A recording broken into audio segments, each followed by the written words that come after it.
Inter board కీలక నిర్ణయం తీసుకుంది. పరీక్షలకు హాజరయ్యే విద్యార్థులు 5 నిమిషాలు ఆలస్యమైనా అనుమతిస్తామని ప్రకటించింది. నిమిషం నిబంధనపై విమర్శల నేపథ్యంలో ఈ నిర్ణయం తీసుకున్నట్లు తెలుస్తుంది.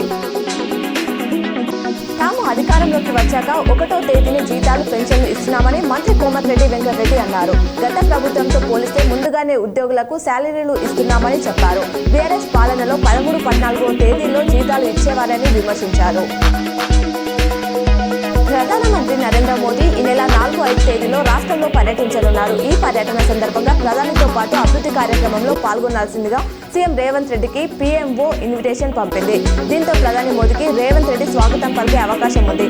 4న ఆదిలాబాద్, 5వ తేదీన సంగారెడ్డి జిల్లాలో మోదీ పర్యటిస్తారు.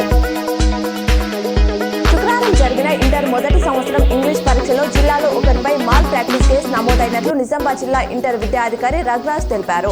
నేటి పరీక్షకు జిల్లా వ్యాప్తంగా 664 మంది విద్యార్థులు హాజరు కాలేదని అన్నారు. మహాలక్ష్మి గృహజ్యోతి పథకాల ద్వారా అర్హత కలిగిన వారందరూ ప్రయోజనం పొందేలా అన్ని ఎంపీడీఓ కార్యాలయాలు, మున్సిపల్ వార్డు ఆఫీసులలో సత్వరమే ప్రజాపాలన సేవా కేంద్రాలను నెలకొల్పాలని ప్రభుత్వ ప్రధాన కార్యదర్శి శాంతికుమారి ఆదేశించారు.